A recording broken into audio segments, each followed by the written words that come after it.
Good morning. This is January 5th, and we are living in an insane world, and it is being recorded at 11 o'clock on January 5th, and who knows what's going to happen by noon or 1 o'clock.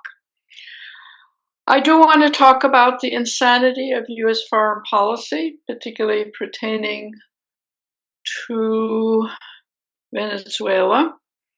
But let me preface by saying that's not the only insanity going on, which I will endeavor to talk about down the road. There was the bombing of Nigeria to protect Christians. The place we bombed actually had very few Christians and they weren't being attacked. Then, they're here, there, and yonder. We are claiming, serious reasons of getting involved. And of course, our attention at the moment is all on Venezuela. Now, what the situation is in Venezuela changes from hour to hour, and I forgive you if you can't stand listening to all of this to as many hours.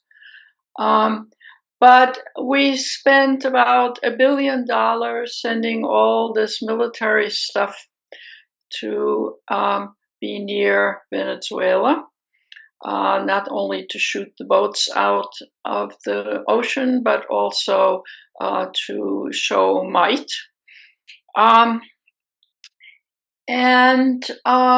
By now we have spent over $1 billion by just sending all of that military stuff near Venezuela. I mentioned $1 billion simply because, we don't have $1 billion here or there for healthcare in the United States, but we certainly seem to have $1 billion here and there for Venezuela. So Maduro and his wife are in jail in New York City. And depending on which hour in the last sort of 24, 30 hours you listened to, Trump was asked who's going to be in charge of Venezuela, and he said, I will be. And then the Secretary of State Rubio was asked, and he said, no, the current government will be in charge. And the current government is Maduro's government without Maduro. His vice president has just been sworn in. I suppose in 90 days there might be an election, but maybe not. The assembly is the same people, the military are the same people. So the only thing that seems to have changed in the political structure is that Maduro and his wife are gone. Now, at the beginning, the woman who is now president, who, by the way, also is the oil minister, so that's of some interest, essentially said she wasn't going to cooperate with the Trump administration and so forth.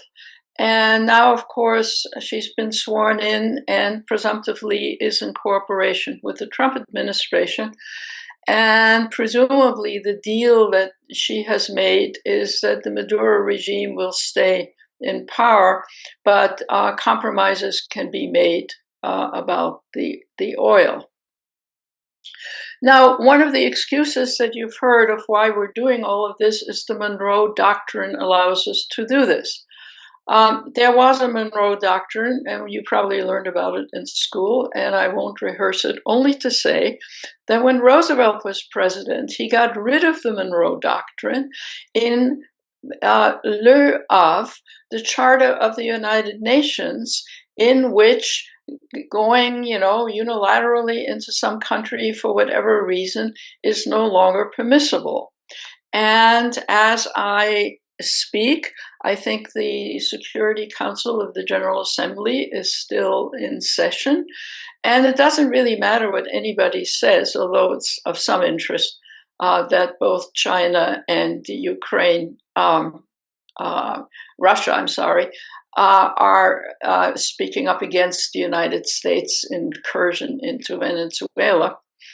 But it doesn't really matter what everybody has to say, because at the end, the US has veto power, so the Security Council can't really do anything one way or the other. What is of interest more long term is that, of course, places like China and Russia, maybe North Korea, are watching what's going on. And it's not illogical to think, if you're one of those countries, to say, okay, well, if the US can march into Venezuela, we can march into Taiwan, for example. Or what's wrong with taking over Ukraine? I mean, what's good for the goose is good for the gander, right? So that has sort of scuttled the ethical superiority of the United States, arguing against the takeover of Taiwan and arguing against the takeover of the Ukraine by the Russians. So, okay, so now the Maduro government, except for the Maduros, are now in charge, presumptively, of Venezuela, and presumptively, she has made an agreement with the Trump administration about the management of oil. Now, there's no question at all that Venezuela has the largest oil reserves in the world right now, and that its oil production is frayed and is very small, and that major oil companies can, over the period of some years, vastly increase, in fact, the oil production of Venezuela. Okay, that's great. If you listen to the news on other subjects, you might hear that a barrel now is worth $65 and that there's a surplus of oil in the world. One wonders why that is, and why, therefore, it is so necessary for the world to garner the more oil out of the ground in Venezuela. Part of the reason of why there is a glut of oil in the world right now is, of course, so many countries, China in particular, but also Africa and other countries, some parts of Europe, are converting to solar energy, wind energy, other forms of energy that don't require oil. Because, of course, most countries in the world believe in climate change, although the United States, or rather President Trump, has said that climate change is a hoax. So we're living in many ways in cloud cuckoo land, but other countries in the world, I think, have a more serious fix on the fact that climate change is here, and that protections against climate change are necessary, as floods and droughts and huge amounts of almost intolerable for humans heat is taking place here and there. Okay, so the US doesn't care about climate change, it's a hoax, doesn't care much about its role model of, let's say, other countries like China, which might want to say, okay, so now we can take Taiwan. And we claimed originally that we opposed the regime in Venezuela, which presumptively would have led to bringing back the elected representatives. That is to say, in the last Venezuelan election, it wasn't the Maduro regime, but rather it was Machado and her designated head of state Gonzalez, who seemed to have garnered the votes. Trump was asked about that the other day, why it wasn't that those folks would be invited to come to, take up their rightful place in Venezuela, to which he said, well, she's no good, she's not really capable of doing that. So the very person who won the Nobel Peace Prize and who is now in exile, along with who would have, not she, but who he would have been elected the president, and in a fair election, the argument is they were, in fact, the majority.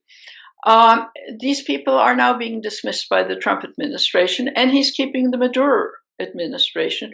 Presumptively, we can only surmise that he's made some deal with the now new president about the development of oil and U.S. oil companies, aside from Chevron, which has been there all along, coming in a major sort of way. So if you want to be cynical about it, you would say it's not about democracy, it's not about regime change in Venezuela, it's all about oil, and it certainly wasn't about drugs, which was the original argument, because first of all, the argument was that Venezuela produces fentanyl, which is what Americans are dying from by and large. And then it turns out that they had to correct themselves because fentanyl doesn't come from Venezuela. Then they say, well, cocaine. Well, there's some cocaine and some cocaine trade from Venezuela, mostly going to Europe and going to Cuba and so on, and not the United States. So it's not a question of drugs anymore. And it's become clear, no matter what Trump says on a particular hour, that it's really about oil in the first place. Now, this may in many ways not be the end of it, right? Things may escalate and become more serious because Trump has already announced that the president, who, by the way, of Colombia, who only has a few months left in his reign, Colombia has elections and they have democratic elections, that he is a jerk. I don't think that's the word to use, but an idiot or something. And that they, of course, are responsible for cocaine, and we might actually want to move in there. Whether this is going to happen or not, I cannot tell you. But we've already threatened. So what kind of craziness is all of this?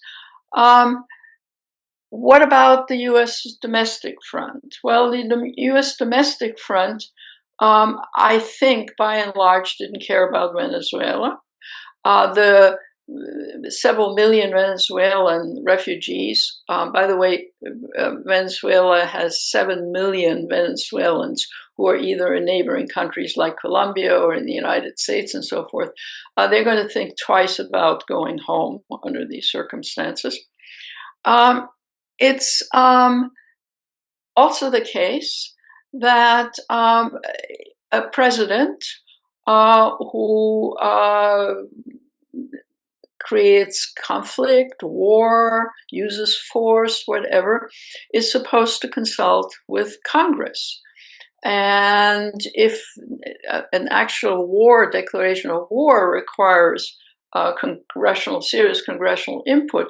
But even in a situation like this, the Gang of Eight, as they're known, which are the heads of specialized committees, war committees and so forth in Congress, are supposed to be informed prior to these kinds of events. And the Trump administration has essentially said, no, the reason they weren't consulted beforehand was because they leak. So we can't trust Congress, so we have, an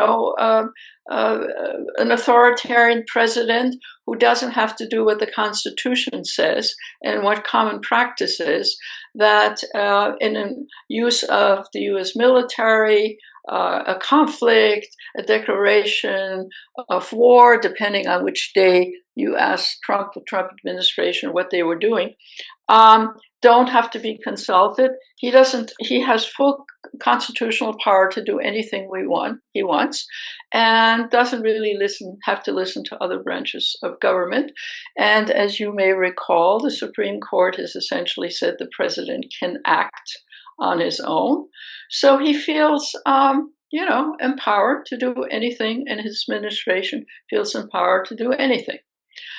Now, not only does this have wider implications for the United Nations and the rule of law, which all countries supposedly have to adhere to, it had wider implications for South America, because among other things, One of the things that Rubio is interested in, which Trump is less interested in, is Cuba. And Cuba now is not only in very, very bad economic shape, but Cubans require the oil from Venezuela. So if you stop the oil going to Cuba, Cuba may very well collapse, which is exactly what Rubio has in mind. And maybe we'll even move in at some point or something. So there's more than Venezuela and drugs and possibly Colombia involved here. But there's also Cuba and how we will extend our activities into Cuba and perhaps even bring down the regime, which, many Cuban Americans would be happy with. But it has wider implications in terms of chaos, anarchy, and not following the rule of law. The other thing is that it even involves Mexico, because Mexico is a conduit for the many actual drugs, cocaine and so forth, coming in the United States. And we have even in the last 24 hours managed to threaten Mexico. That if they object or if they raise questions, maybe we'll have to move into Mexico and do a few things. So we are living in a world that Trump has created and his allies have created of semi-anarchy, certainly in the Western Hemisphere, which isn't funny. And we are living in a world where the United Nations, which has rules that were established precisely to prevent this sort of thing, has no capacity to act because we are in a position to veto anything that the Security Council or the Secretary General might think ought to be done. So all you can do in the United Nations pretty much is speechifying. And furthermore, we, the United States, have been a major donor to many of the specialized agencies, especially ones having to do with health and food and so forth. And as you know from previous discussions and from your own reading, that we also have stopped funding that. So we've handed the UN, I think it's $2 billion, and say you distribute them amongst the various agencies, which is by past funding a drop in the bucket. And so you are creating chaos and in Africa, death due to lack of medication for AIDS, lack of medication for other infections and so forth. And we're essentially saying we don't care. So now where does Europe fit in? Well, Europe can tear its hair out, but it needs the United States in terms of these arms and so on, in terms of Ukraine. I mean, you can't just throw Ukraine up in the air because of Venezuela. And the Europeans are very much aware of that. And they're very careful in criticizing the Trump administration with respect to Venezuela because they don't want him to tirade further against the Europeans should be on their own with respect to the Ukraine. This also comes up in the situation so the Europeans leaders are fairly mealy-mouthed about the Venezuelan situation. What is interesting is the fact that Trump has also said, was it last night or this morning, that we're going to take over Greenland. And you will recall that Greenland is part of Denmark, and that Denmark has no interest in the US taking over Greenland. First, he said we're going to take over Canada and Greenland. At the moment, it's only Greenland. And the UN might have a thing or two to say about that. But even more importantly, the Europeans in the last 12 hours or so have actually spoken up about that and saying, the US acting against the territorial control or semi-control of a European country, namely Denmark, by taking Greenland away from Denmark overseeing Greenland is not acceptable. Even the very cautious Prime Minister of the UK right now, while he was very guarded about speaking up against Venezuela, was very strong this morning in a news conference about the Greenland situation.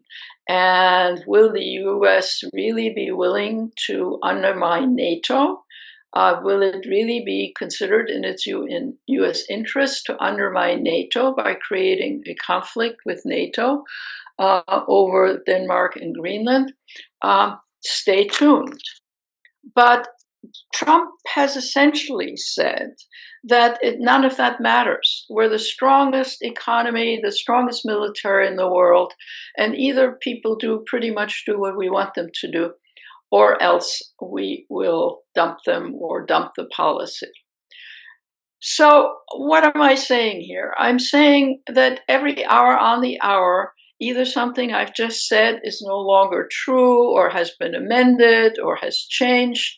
I monitor the news in more detail, no doubt, than many of you do, and it changes from hour to hour. Entering an airplane, Trump was asked who is going to run Venezuela, and he says, I will. And then a few hours later, Rubio says, no, we're having the government of Venezuela continue to run itself. I mean, it is total, utter mess and chaos. And the world can be forgiven that an American president who talked about regime change, all of a sudden there doesn't have to be a regime change in Venezuela. All we have to do is get our hands on oil. Hello, maybe that was the only reason we got involved to begin with. We wanted to get our hands on the Venezuelan oil, which, was nationalized. And there's something else to be said about this, which is that during colonialism and in the post-colonial phase, countries that had oil like Nigeria, Venezuela, various other countries in the Middle East, nationalized their own industries, as they had a right to do. I mean, the oil is in their soil. It's not owned by Americans and the United States. And now, of course, Trump has essentially said, no, that's not true, because once upon a time, during colonialism or during the Monroe Doctrine, before the Second World War, the U.S. had its mitts on those resources. And they were taken away by being nationalized, and now we're taking them back. You can see it's chaotic and it's insane. And who is there to stop the insanity? As far as one can tell, no one.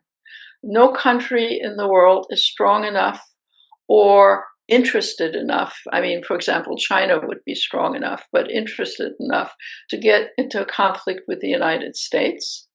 What they are interested in is seeing what the United States is doing, and I mentioned this before, that they're essentially saying to themselves, okay, if the U.S. can just grab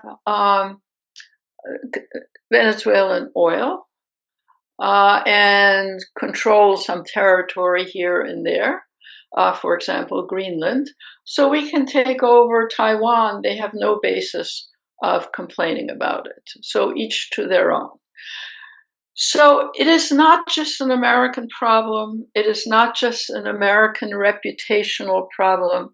It is an issue in which other powers, specifically China, specifically Russia, specifically maybe even North Korea, are looking and saying, okay, stop lecturing us. You're going to do these things? We can do them, and don't interfere in our backyard. which is a tragedy, because whatever the flaws, and there were many flaws, Iraq, Afghanistan, now Ukraine and so forth, in the international system, at the end of the day, there was still a semblance of a rule-based international order which came into power after the Second World War, as embodied in the Charter of the United Nations, as embodied in international law, for example, the International Criminal Court, the International Court of Justice. We have, along with Israel, thumbed our noses at the international courts. How dare they call what has happened in Gaza genocide?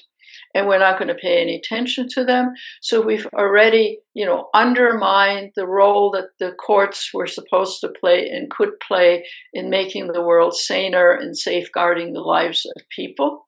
And also preventative, that is to say, to demonstrate that if you do X or Y, you will be held into a court in an international court of justice or international criminal court.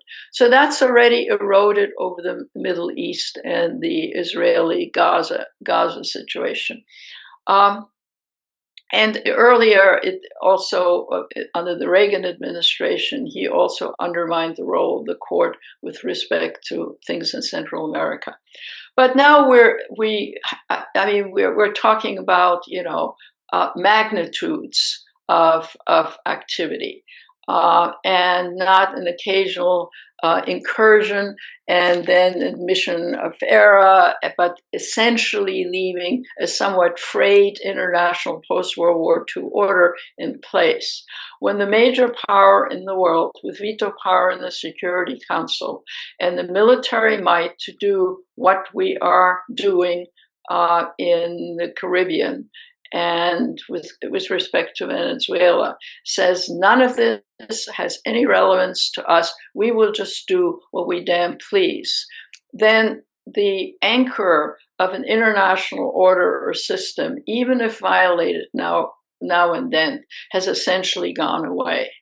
So we are waking up yesterday and this morning, not merely to a mess with respect to Venezuela and threats against Greenland and bombings somewhere in Nigeria and so forth, but we are really in many ways now at the end of the international system, flawed as it was, violations as they were.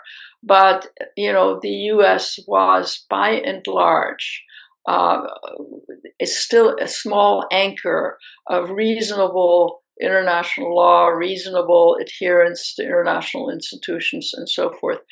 And while in the past we have discussed what it's done to, let's say, international healthcare and so forth, this Venezuelan situation, and it may spill over to Cuba, and it may spill over to Greenland and so forth, is of a much greater magnitude, and really does mean that unless the American public, which is focused quite rightly on its economic well-being, on the role of ICE and so forth having to do with immigrants, can get itself mobilized to give some backbone to the U.S. Congress to stop or at least undermine what's going on. I think we are in the magnitude of 50% worse off right now than we were even a few weeks ago. On that alarmist and sad note, let me end. I do realize that none of you either have the time or the inclination to monitor this all 24 hours around the clock, but I hope you monitor it enough to keep yourself informed, and so you can give some push to our representatives and maybe down the road participate in more demonstrations. Because if we don't speak up now, if we don't activate the political opposition in this country and the potential role that Congress can play, I think it's going to really unravel in ways that even we can't imagine today on January 5th. Sorry to be so negative. See you in 2 weeks.